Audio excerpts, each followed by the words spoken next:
Hello dear students, myself Devendra Chaudhary and I welcome you online platform of Bansal Classes Odisha. तो पिछली class में हमने optical path के बारे में स्टडी किया था। आज वहीं से शुरुआत करते हैं वापस। तो जैसे मान लो आपके सामने एक क्वेश्चन आता है कि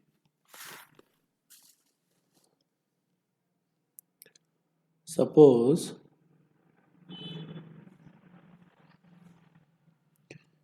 ये दो स्लिट्स हैं, this is middle line and here is screen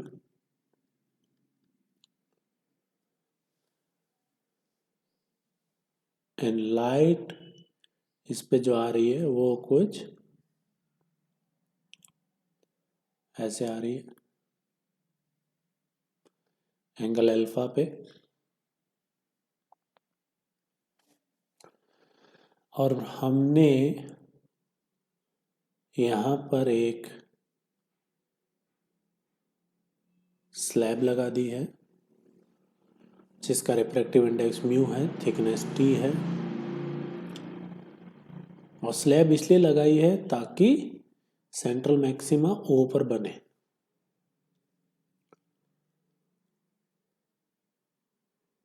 so that central maxima remains at O, क्योंकि जब अल्फा जाता है तो सेंट्रल मैक्सिमा अल्फा एंगल से ऊपर शिफ्ट हो जाता है, बट हम चाहते हैं कि वो सेंट्रल मैक्सिमा पे बने एंड फाइंड थिकनेस। इसकी थिकनेस क्या होगी ये आपको फाइंड करना है। तो 1 मिनट के लिए इसको पॉज करें और फिर सॉल्व करें। चलिए अब सॉल्व करते हैं इसको।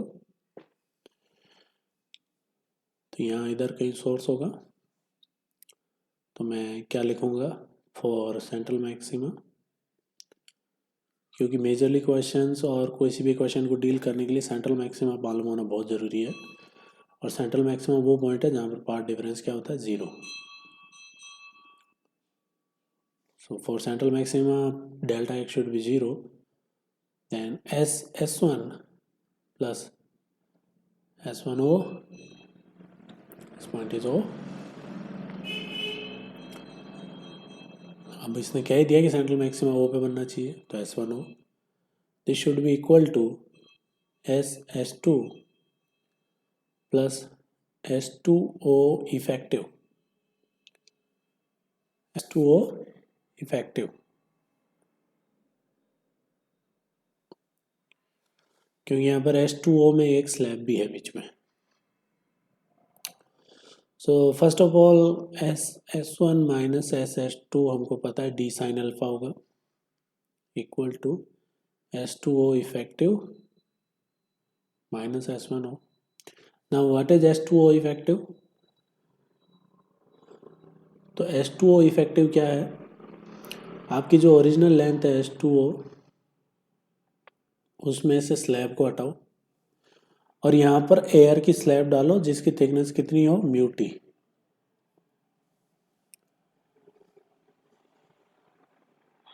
तो S2O effective is S2O plus mu minus 1 into t minus S1O equal to S1 minus S2 is d sine alpha. और यहाँ पर S2 और S1O तो दोनों बराबर हैं, तो ये कैंसल्ड आउट, टी मिल गया मुझे D sine alpha upon mu minus 1।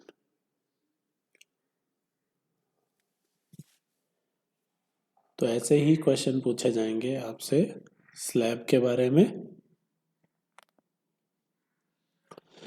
अब ये बात हुई कि स्लैब है और बाकी सारा मीडियम जो है वो एयर है, लेकिन अगर बाकी दूसरे मीडियम हो तो क्या करेंगे, तो फिर ऑप्टिकल पाथ कैसे लिखा जाएगा, तो सुनना ध्यान से। जैसे मान लो कि ये स्लैब है जिसमें इधर रिफ्रैक्टिव इंडेक्स है μ1, यहाँ भी μ1 है और यहाँ भी μ1 है, मतलब यूँ समझो सिंपल एयर है। लेकिन इसी के साथ एक दूसरी स्लैब है जिसमें यहाँ पर रिफ्रैक्टिव इंडेक्स μ2 है और बाहर दोनों तरफ μ1 है। थिकनेस t के बराबर है।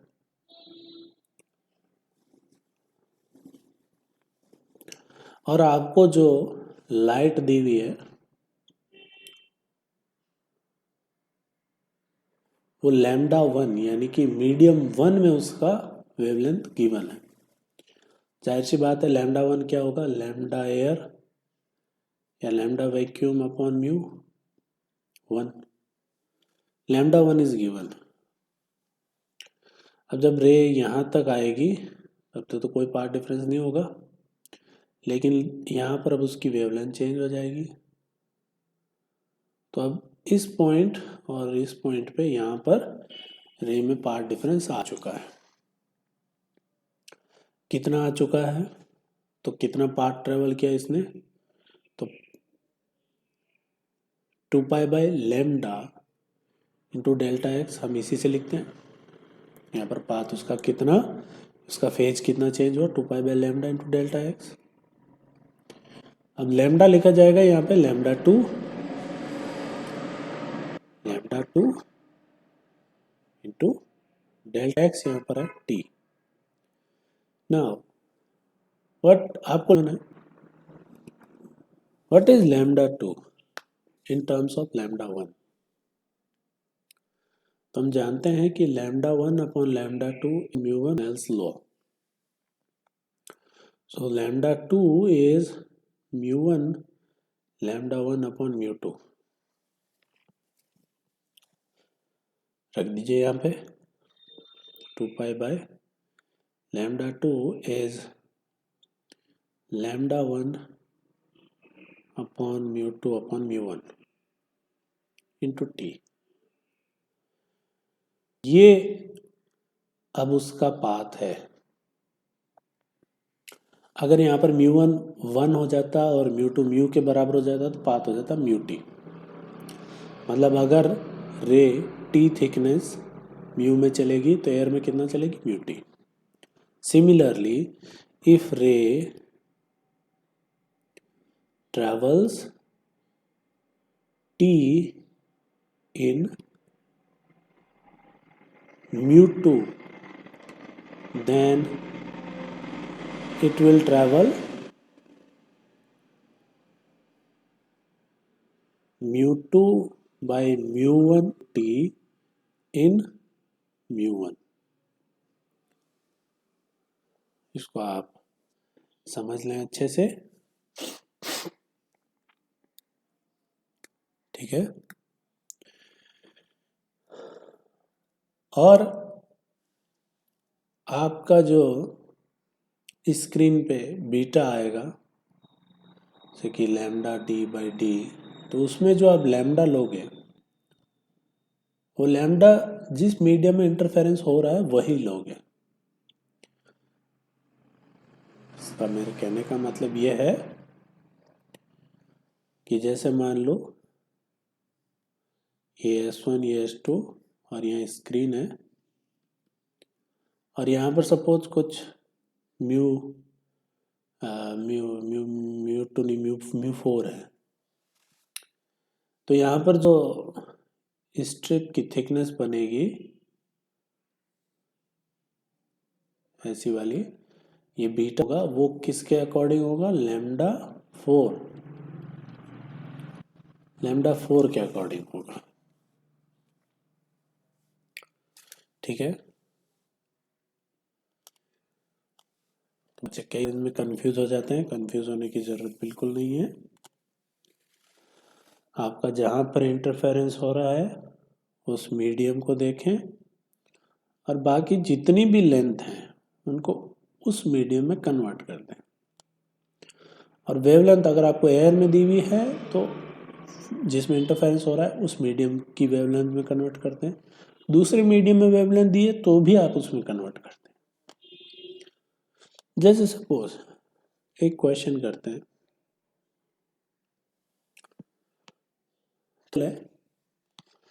बट आप समझ पाएंगे।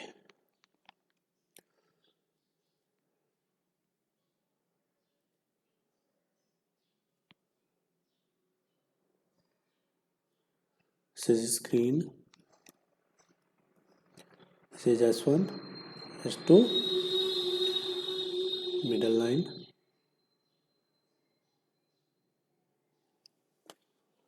and रे जो आ रही है इसमें वो इंक्लाइंड आ रही है,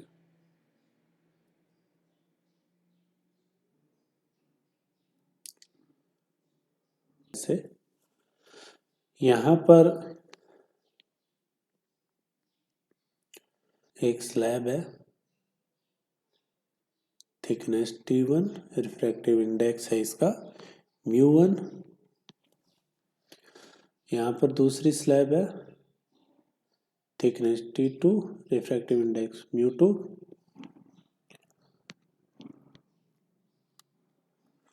and we have to find out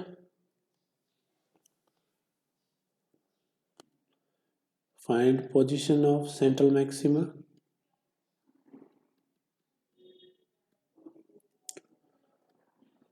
ये फाइंड करना है। तो ये रे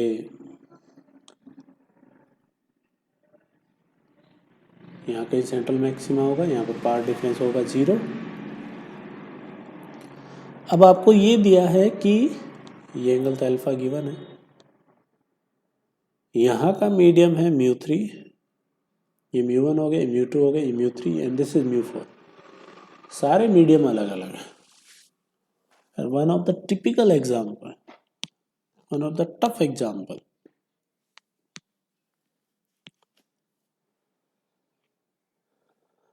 कैसे करेंगे इसको?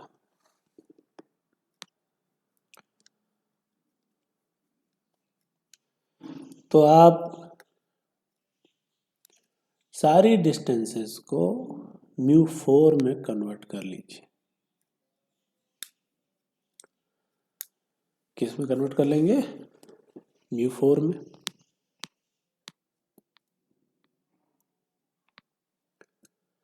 तो delta x should be 0, it means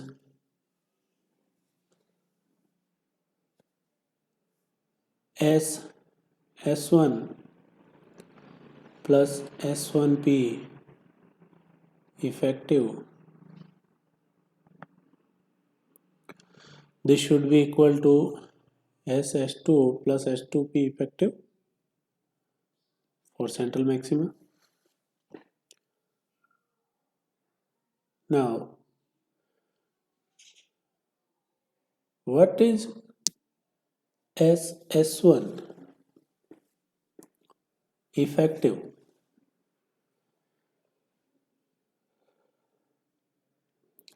या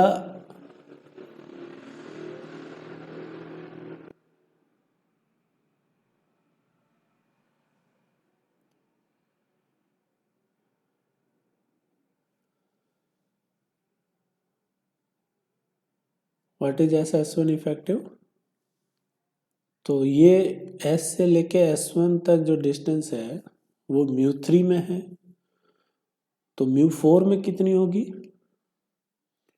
तो μ3 इंटू S1 अपॉन μ4, ठीक है, प्लस S1P इफेक्टिव, ये तो μ4 में ही है तो कोई दिक्कत ही नहीं है। S1P इफेक्टिव क्या होगा? S1P जो सिंपल है उसमें से आप T1 घटाएं और अब उसमें μ4 के अकॉर्डिंग स्लैब रखें, क्योंकि ये जो S1 वाली रे है वो T1 थिकनेस चली है μ1 में, तो μ4 में कितना चलेगी? तो μ4 में चलेगी वो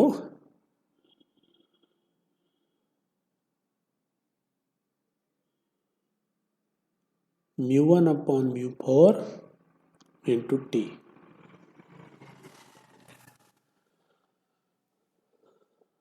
समझे चीज को, मैंने पहले ही कहा था, आप एक बार फिर से चलिए उसमें। अगर T चल रही है μ2 में, तो μ1 में कितना चलेगी? μ2 T/μ1। यहां पर T चल रही है, T1 चल रही है μ1 में, तो μ4 में कितना चलेगी? μ1 T1/μ4 equal to what is SS2 effective? तो μ3 SS2/μ4, ये μ4 में होगा, इफेक्टिव लेंथ SS2 की, प्लस S2P इफेक्टिव, तो S2P minus T2 plus μ2 T2/μ4।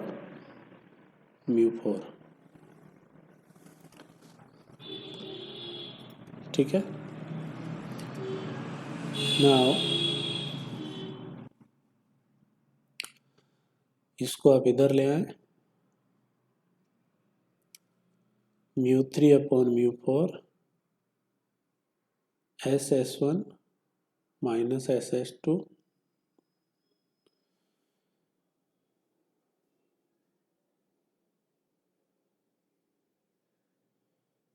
Okay, plus μ1/μ4 minus 1 into T1 equal to S1P को मैं उधर ले गया, S2P minus S1P, S2P minus S1P, देखो ये दोनों बराबर कर दिए, तो ये मैं सेंट्रल मैक्सिमा के लिए ही लिख रहा हूँ, for central maxima S2P minus S1P plus ये चीज μ2/μ4 minus 1 into T2। Now S2P minus S1P, हम इसको हमेशा d साइन थीटा फिर d tan थीटा, और इसको हम लिख लेते हैं dy by capital D minus SS2 is d sine alpha, ये भी हम जानते हैं। तो dy by d is μ3/μ4 d sine alpha plus μ4 minus 1 into T1, उसको भी इधर ले आए, माइनस μ2/μ4 माइनस 1 इंटू T2, तो यहां से मिल जाएगा आपको, ठीक है, y मिल जाएगा कि सेंट्रल मैक्सिमा कहाँ बनेगा। और फ्रिंज विड्थ आप लैम्डा से देखेंगे, लैम्डा 4 से, बीटा क्या होगा? लैम्डा 4 d,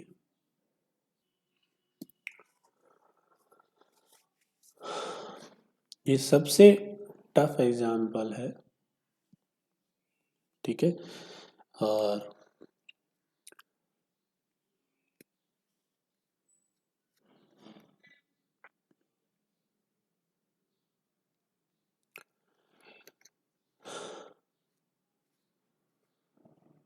आप चाहो तो इसको पूरे को एयर में कन्वर्ट कर लो, कोई दिक्कत वाली बात नहीं है, सेम एक्सप्रेशन आएगा, जब एयर में कन्वर्ट करोगे तब भी वाई सेम आएगा। एयर में कैसे कन्वर्ट करेंगे वो भी सीखें आप। तो मैं यहाँ से शुरू करूँगा एयर के लिए, ये तो अभी मैंने μ4 में कर दिया कन्वर्ट, आप एयर में कर लें कि S1 प्लस S1P इफेक्टिव, इन सबको एयर में, ये सारी लेंथ जो है उन सबको एयर में कन्वर्ट कर लेते हैं। तो μ3 या ये μ3 में कितना चलेगा, μ3 इंटू S1 प्लस ये S1P, अब S1P इफेक्टिव लिखूंगा तो उसमें मैं S1P लिखूंगा, उसका एयर में कितना हो, S1 जो है वो μ4 में है, तो एयर में कितना हो जाएगा μ4 S1P।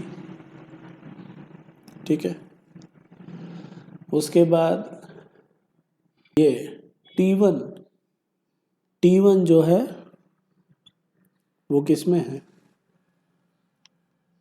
μ4 में। तो T1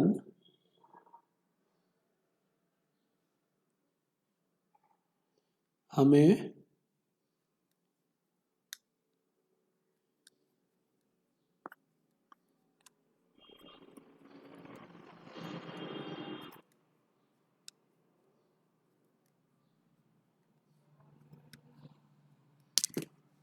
नहीं, आप ऐसा ना करें, ये तो आप कंफ्यूज हो जाएंगे। इससे अच्छा आप μ4 में रखें, मुझे भी लगा एयर में कन्वर्ट करना इजी होगा, बट ये T1 थिकनेस को हटाएंगे। T1 चल रहा है μ1 में, तो एयर में कितना चलेगा μ1 T1। सो T1 आप T1 यहाँ से डिस्टेंस हटा रहे हैं μ4 से, तो माइनस μ4 इंटू T1, और फिर एयर की डाल इसमें, तो एयर की कितनी डालेंगे प्लस μ1 T1। तो ये कंफ्यूजिंग हो जाएगा, आप इससे ना करें, आपको जो मैंने पहले तरीका बताया उसी को फॉलो करें। जिस मीडियम में इंटरफेरेंस हो रहा है उसी में कन्वर्ट कर दें पूरे को। ठीक है, तो दिस इज द बेस्ट।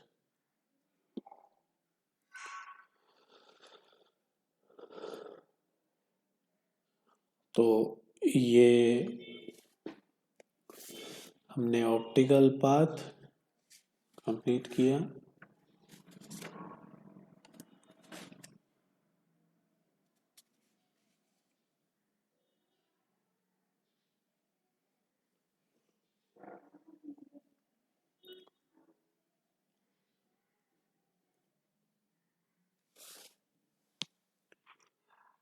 अब आपके लिए कुछ क्वेश्चंस मैं यहाँ पे नरेट कर देता हूँ, आप उन्हें सॉल्व करें।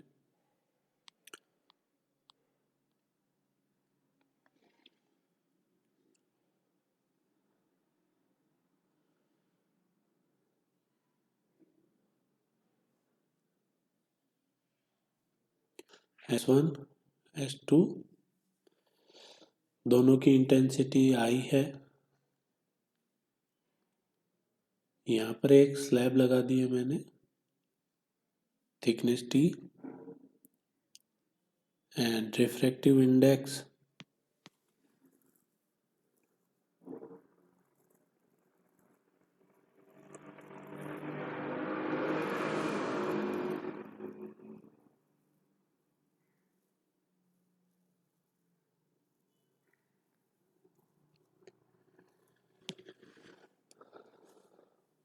is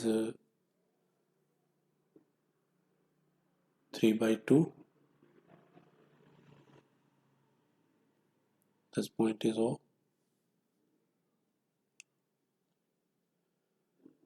Find T such that intensity at O is 2I. Intensity at O is 2I. तो फिर उसकी थिकनेस कितनी होगी।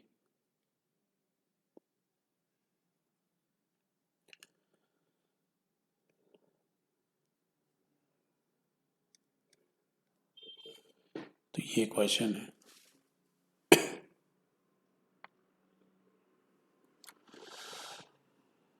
नेक्स्ट क्वेश्चन, अगर हम इसमें YDSC में बाइक्रोमेटिक लाइट यूज करें,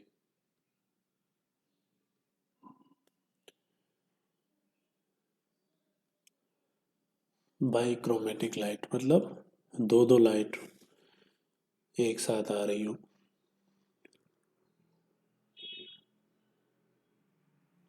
इसको एज ए क्वेश्चन ही लें आप।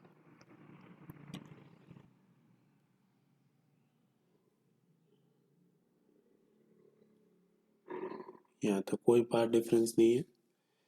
Lambda 1 is 4500 angstrom, lambda 2 is 6000 angstrom,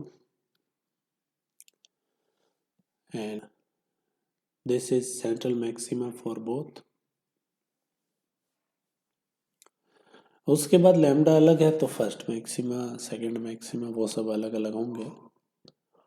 then suppose this length is y, find y minimum, find y minimum where maxima of lambda 1 and lambda 2 coincide. y minimum बताएं जहां पर lambda 1 और lambda 2 क्या हो रहे हैं, कोइंसाइड हो रहे हैं। सेंट्रल मैक्सिमा पे तो हो ही रहे, उसके बाद कहां पर कोइंसाइड हो रहे हैं।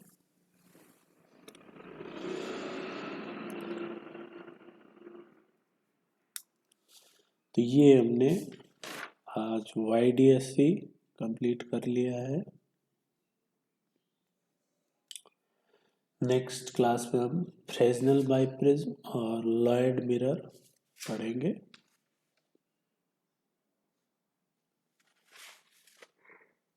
ठीक है, चलिए।